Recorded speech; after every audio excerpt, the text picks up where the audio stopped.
the presentations from Teri Austin. Well, first we're going to have Lucy Pet Care Foundation. Public comments. Then Dr. Taub Veterinary Services, and then the Amanda Foundation. So Okay. who's here from Lucy Pet Care Foundation? We are. Great. Come on up.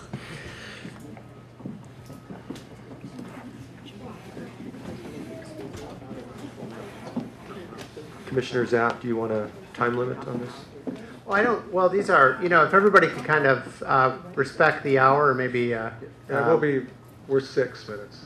Even What? though you said 10, we're 6. We thought we were doing good. You're going to do how long? 6 minutes. It 6 depends if I minutes? sing a song. Sounds or not. great. I don't know that we need a time limit, Okay. but You we know, can. Yeah. I do have to say, this is the first. This is part of the. Right. This is part of the agenda. So we do not time Yeah. this. This isn't public comment. Right. This Okay. is the first commission meeting I've ever been to, and I have to tell you, my first marriage didn't last as long as it takes. My name is Joey Herrick. I'm president and founder of the Lucy Pet Foundation. You may have saw the truck out front when you came in. This is Dr. Karen Halligan, our chief veterinary officer, and we are the new truck on the block. So we actually went into service in October, and we're here tonight to just really let you guys know why and how there's Lucy Pet Foundation. So I'd just like to give you the backstory so you know kind of who you're dealing with. The past 29 years, I've been in the pet food industry. Many years ago, I had an idea to start my own pet food company, so I went to actor Dick Van Patten and said, Dick, how'd you like to start a pet food company with me, and we'll elevate pet nutrition? And Dick Van Patten goes, I like that. I love animals. Let's do that. I said, okay. So 4 months later, I launched Dick Van Patten's Natural Balance Pet Food Company. For the first year and a half, I delivered it out of my car. I learned a very valuable lesson pretty quickly, that in a 1983 Mercedes four-door diesel, you can't put more than 1,600 pounds in the back seat because you will break a spring. But that's how we started. And as we all know, the company grew into a very big, successful company. And throughout Natural Balance, I was very fortunate. I was able to pioneer new formulas for dogs and cats. I worked with the San Diego Zoo, and I got the lions and the tigers and polar bears. Don't say, oh my, anybody. And also snakes off of horse meat into prepared beef-based diets. So it was great doing all that. It was really a terrific thing. But all through the Natural Balance days, I always supported animal rescue. I gave millions of pounds to all the animal rescue groups. And the reason I did that is because, in my belief, the animal rescue people were the ones who were doing the real work. They were the ones that were actually cutting those euthanasia rates, because they were going into the shelters, they were getting dogs out of the shelters and into foster homes and into permanent homes, and so I always supported them. And July of last year, offer came in, and Dick Van Patten and I, we sold Natural Balance Pet Foods after 29 years. So that was kind of an interesting thing to not go to work, because I am that type A personality that has to keep working. And so I sat my wife down, Linda, and said, listen, I want to take every marketing thing that I know about, every expertise and expert and contact I have in the pet food business, and I want to stop the 80,000 dogs and cats a week being put to sleep. To which my wife said, that sounds great. And then I said to her, I said, listen, we're going to take $700,000 of our money. We're going to start a pet foundation, and I am never going to make a paycheck or a dime from the Lucy Pet Foundation. And she said, really? I said, yes. And the next thing she said was, well, are we going to travel? And I said, well, yes, we're going to Lancaster, Downey, Indio, and wherever else we're needed. And the end result is we started the Lucy Pet Foundation. This is your second marriage. This is my second marriage. 31 years. Congratulations. Yes. So, and so we started the Lucy Pet Foundation with two goals. One, to stop pet overpopulation with having mobile spay and neuter trucks all around the country, but run right. Run like a business. Run like I ran Natural Balance, with marketing and everything done first class. And we started that. And also, I wanted to be involved in any cause that helps animal welfare. And did anybody see the Rose Parade this year, by any chance? We had a float. I did five years of floats with the Rose Parade, all those floats with Tillman and the Guinness records and all those things, which got billions of media impressions. When the new owners of Natural Balance, I said, listen, we do the Rose Parade every year, and we get, usually 5 billion media impressions, and you should do it. I said, oh no, we don't want to do it. You don't want to do it? 5 billion media impressions? Are you crazy? We don't want to do it. Okay. So I did it with the Lucy Pet Foundation, to which we got an enormous amount of press. And on the float this year was all animal rescue dogs who did great tricks, and one very special dog, who's actually here. This dog behind me has 300,000 followers on the internet. This is Daniel, who was on our float, and Daniel and his owner Joe Dwyer, actually in this weekend, because we're doing the American County Pet Show this weekend, so they're going to do a lot of press. But Daniel was, at 6 months old, put into an Alabama gas chamber. And they put him in with 17 other dogs.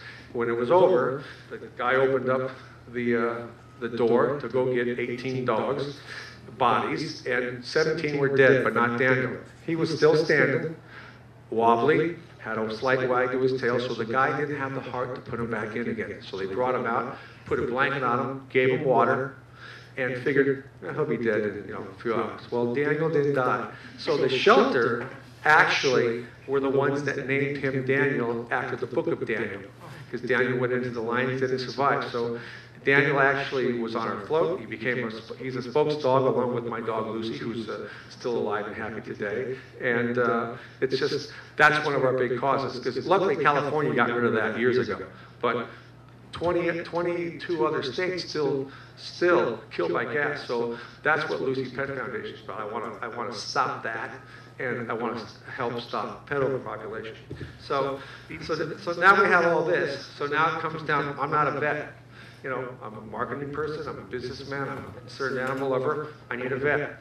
About 3 years before, I was watching Regis Philbin one day, and I see this vet on Regis Philbin. I'm watching, she's really good, she's very articulate, interesting. A month later, I see this vet at a pet food forum. And so I go up to her and say, hi, my name's Joey Herrick. I own Natural Balance Pet Foods, and I saw you on Regis Philbin, loved what you were saying.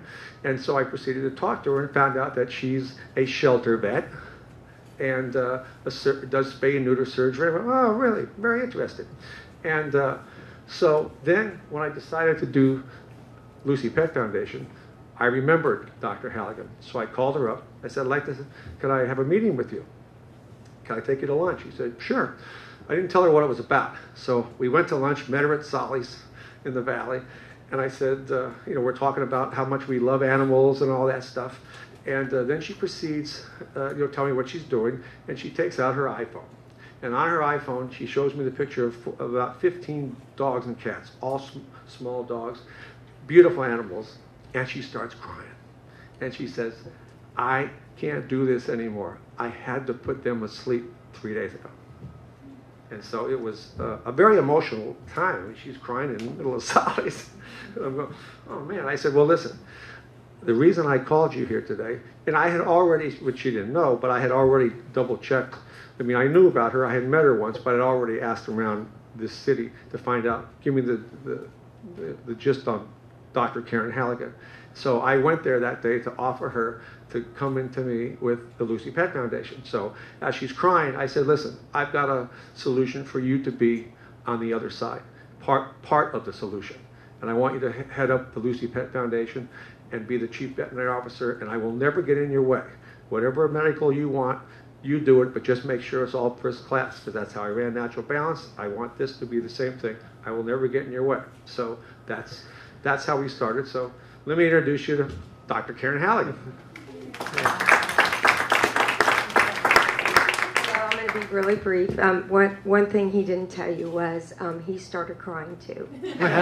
So it's a match made in heaven. It is about timing, because we both have the love for the animals, and it's always about what's best for them. So I have set protocols. I've been a vet for 25 years, a shelter vet for 12, and all the animals on our bus, it's treated like if they were our own animals. They get a complete physical exam by the veterinarian. They have surgery done. Our van is out there. Please come and take a look. We have state-of-the-art heated tables. They have to go home with the dreaded cone of shame, but that helps a lot of post-op problems. They go home with pain meds, and they get a phone call the next day because we want to make sure that they're doing okay. And, you know, I'm excited to work with Brenda and the Apollo Project and Jennifer, and we're thrilled to be here, and thank you very much. Thanks so much. Before you step away, could you take just 1 or 2 minutes? Sorry. Oh, Yeah. yeah. And just 1 or 2 minutes, and just tell us specifically what you've been doing this since October in LA. Yeah, we've done And- about and- 1,000 surgeries. Okay. And your truck's out there. Yeah, the truck is right out there. Love to have everybody walk in and see it. And it tours around different parts of LA. Yeah, and we go, and you know what's really nice? We were in Monterey Park doing a vaccine clinic, and I was talking to everyone coming by, and I could tell, I was like, we're going to be out here in Spay and Neuter. And the people that wouldn't go to a vet because they're afraid, that they'll come to a mobile Spay and Neuter because we're there talking to them, vaccinating, helping them. So I think that's a big solution. And like Joey said, we want to have 50 of these all over the country because I think it really is helpful to go to them. So, Thank you. okay. Okay, so, and then we're going to have a presentation by Dr. Taub, Veterinary Services. You didn't count this. Okay. Missed their chance. And so now we're going to have Teri Austin from the Amanda Foundation.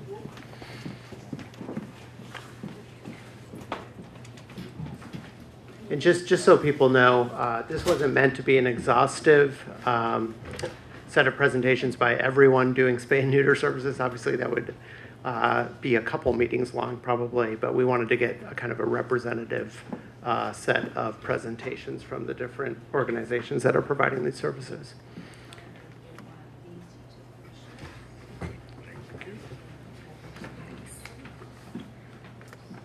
Teri Austin, the Amanda Foundation, and I will give just an overview. I asked to be put on the agenda. Thanks so much for letting me do this.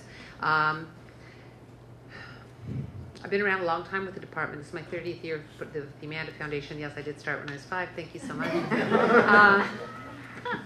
So I started with the Amanda Foundation. We're doing rescue, and that's all great. We're a bunch of white ladies in Beverly Hills doing rescue, and we always feel really good about ourselves. But every time we go back to the shelter, there's the same amount of animals as the week before.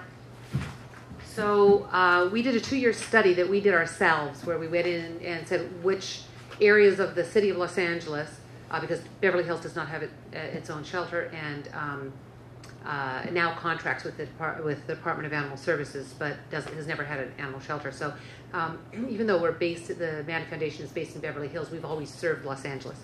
So what we did for 2 years is we actually took our own little clipboards and went to different areas of town that the department had told us these are where the most animals are either being brought in by the public, being picked up by us, or we're getting complaints about strays on the street. And we walked up to people's doors and we said, by the way, do you have a dog or cat? Blah, blah. And we did our own little surveys and we compiled all that information.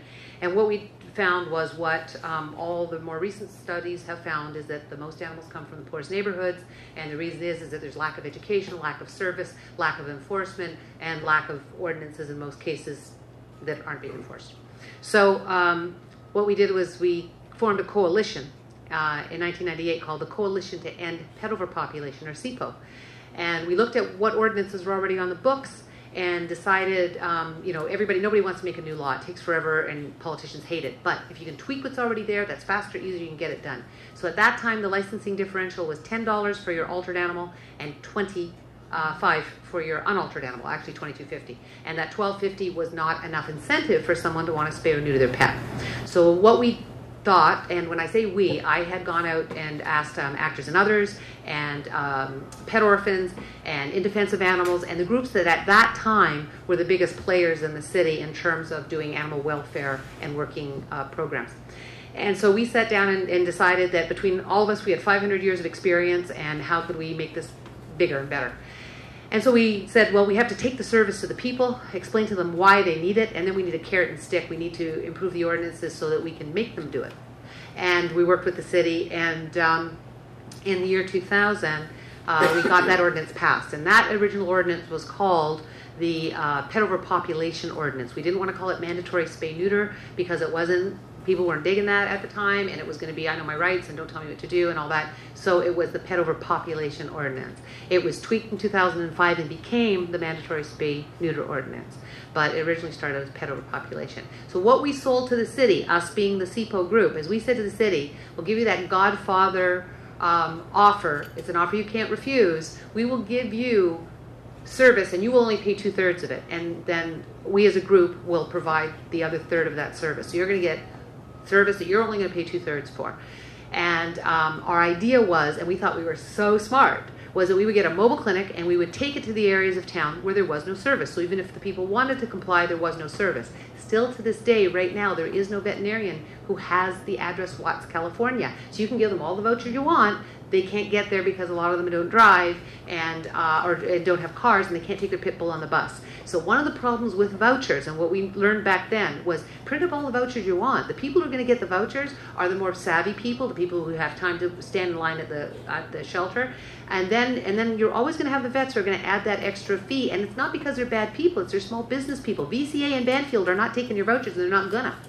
But the small businessman is, and he can't afford to do a lot of this. So it's not about printing more vouchers. And even if you get more vets to comply, and this is a little naivete, there aren't vets in the areas where your greatest need is. So the vouchers are a lovely idea, but by far the idea is getting the service to the people, and that's why we thought we were so smart in coming up with a mobile veterinary program where we'd make a hospital and take it to the service area. Then we found out a guy in Houston had been doing it for 7 years and been doing a great job, so we called him up, went to Houston, saw how he did it, started the first mobile program. And that mobile program was a coalition, okay? So that was in 2001 it got on the ground. At that time, the city of LA was taking in 76,000 animals, okay? So that one got on the ground 2001. The guy from Houston was running its spay-neuter assistance program out of Houston. Then in 2003, Sam Simon came to me and asked me to start a foundation for him. I knew him through the biz, as we say. And I started the Sam Simon Foundation, and I designed their program and created that whole spay-neuter mobile program. So I've been involved in the first one, and then I started the second one. And that program got up and running, and in 2005, and we were doing 5,000 surgeries a year when I was running it, and we weren't doing the other surgeries that Hannah is now branched out to, which is brilliant because nobody else is doing that. But we were doing 5,000 spay-neuter surgeries, and the city mobile clinic was doing about 2,500. The goal was for the city mobile clinic to get up to 5,000 as well. But the gentleman running the program was running it from Houston, going back and forth. He threw in the towel. At that time, the general manager called me up and said, Teri, if the program goes down, it won't be resurrected. So I turned the Sam Simon Foundation over to Hannah, who's still running it to this day. Did she go home? She's gone. And I went and ran the city program, the original one, and used that mobile clinic. Then in 2008, and so I started running that program. So we had the Sam Simon Foundation doing about 5,000, and we had the city program, and when I left it, it went down to about 3,700, and then the city program came up from 2,500 to 4,000 to the 5,000 and the 6,000, and then to 7,000. And then in 2008, the Amanda Foundation got an endowment from a bequest, and we bought a third spay-neuter mobile clinic, okay? And at that point, I turned the city program back over to Coalition for Pets and Public Safety, and they started running it on their own, and I started the Amanda mobile program. So I've had a hand in all three programs that are currently running in the city, and I know them intimately and how they run and why they run and what makes them run best, okay? And as I say, it doesn't matter about printing vouchers. It doesn't matter about how much spay-neuter as much as it matters at getting it to where the animals are coming from. And that's why the mobile programs are your most important asset, in my opinion.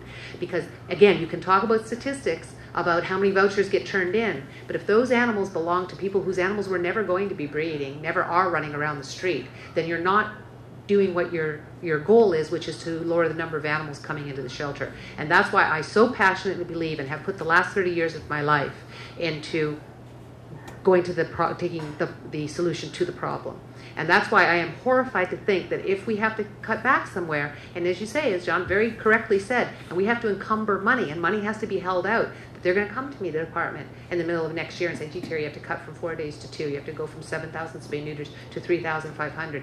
And you know that the people that we are serving are the very, very lowest income. When you were asking about how people qualify for the program, we use a lot of the same things that the department uses, the DWP bill. But hey, this is Los Angeles. We've got people living in other people's garages. Yes, we have a lot of undocumented people. So back in 2009, I had asked Mayor Villaraigosa, I said, can I have some discretion in my contract so that you will trust me to say that if someone has no papers, that we can still spay neuter that animal. And that's right in our contract. We have a little bit of discretion, not a whole lot, but a little bit. But that covers my homeless people and my person who doesn't speak any language I recognize, but they've got the pit bull.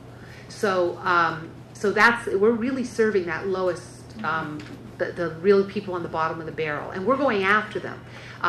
What I wanted to point out to you is that with the mobile programs, our program is completely free, okay? So you've got ours, the Sam Simon Foundation, and you've got Spay for LA. Spay for LA has free in 7 zip codes with a voucher. They don't do free, just free, it's free with a voucher. So you have to know how to access that voucher, okay? And even though the zip codes that they're targeting, the South LA zip codes, are the zip codes of highest density in terms of animals coming in off the street, that's with a voucher.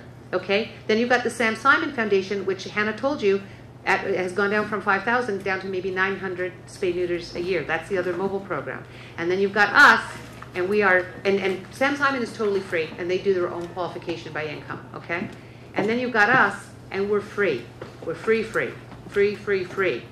Plus, the dogs get a rabies vaccine because in order to qualify for their license, they have to have a rabies vaccine.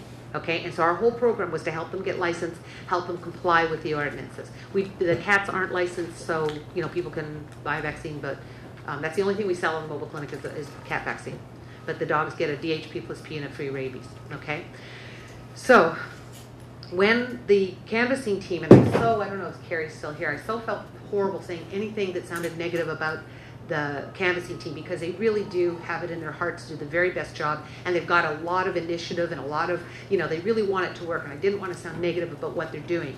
But if they're going out and the materials they're giving out are restrictive, you're not going to get that lowest common denominator person who doesn't have a computer and doesn't have time to go get a voucher or figure out a program. You just have to be able to have something that says in 2 languages, free, call the number, make an appointment. We're in your neighborhood 3 times. You'll notice with our schedule that we cycle back every 2 weeks to the same neighborhoods. We are the most user-friendly. Now, I'm not down here saying this to dump on the other programs, and we don't make money. I'm not saying, well, give us the money because we want all the appointments because we're making money. No, the city only pays me 2/3 of what it costs me. It costs me money every time, every other surgery we do. The reason I'm down crying about this is because we are getting the people whose animals are having the babies that are ending up in the shelters, and the other programs are a little harder to access, and you're not getting as many of those same people. They are doing some of them, but we're doing most of them.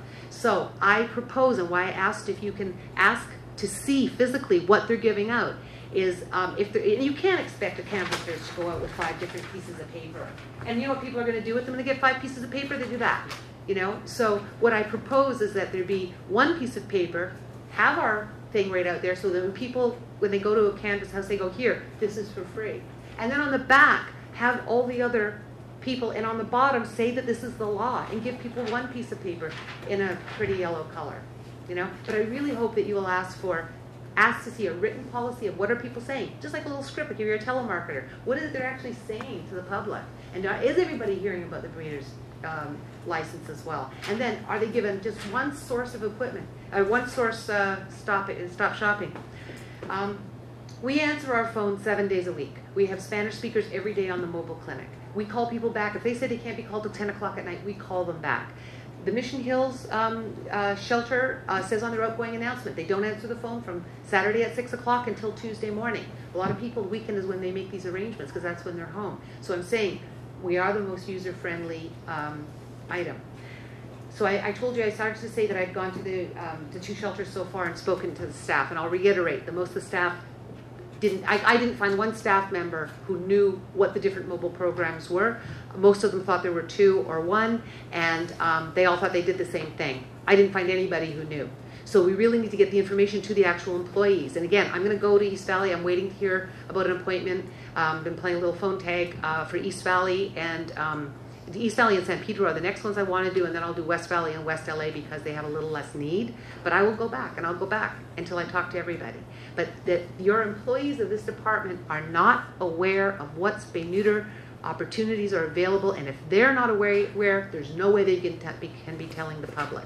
So I wanted to show you, this was a campaign that we did a number of years ago. And I don't know if you guys can't see it. But this one says,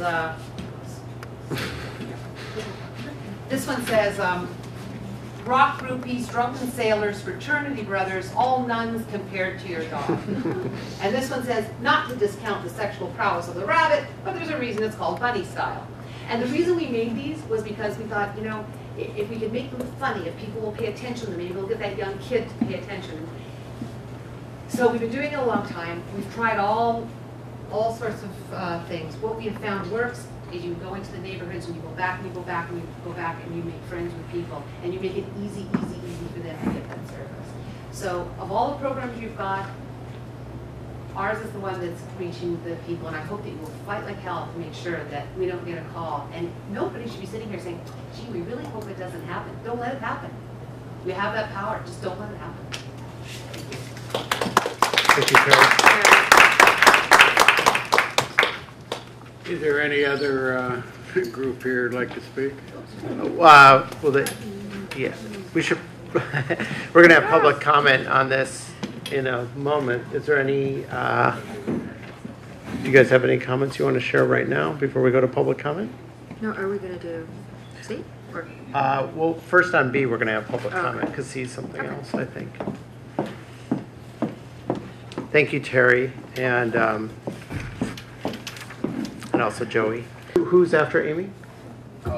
Sue Matson, and then Noel Jackson.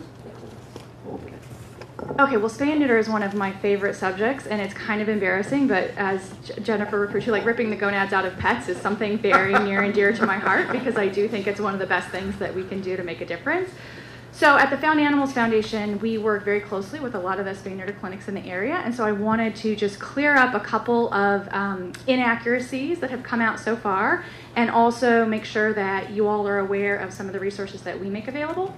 So first things first, I know Sandy from Spay for LA is going to speak, but that clinic, those 7 zip codes are free, and you don't need a voucher. For outside of those 7 zip codes, we do accept as full payment both the $30 and the $70 voucher.